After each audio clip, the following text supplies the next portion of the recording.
I never got picked up by anybody here in the Philippines or abroad. But now I know that there are certain pick-up lines that would prove irresistible to young people of this generation.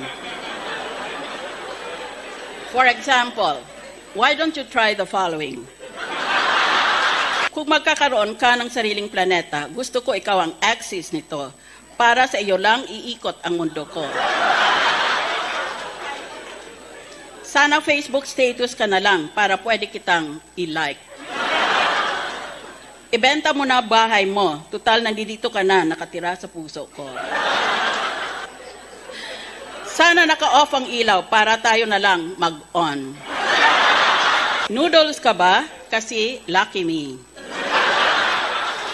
Ang bahay ko ay parang siso. Pag wala ka, down ako. Para kang hold-upper. Lahat ibibigay ko sa iyo. Huwag mo lang akong saktan.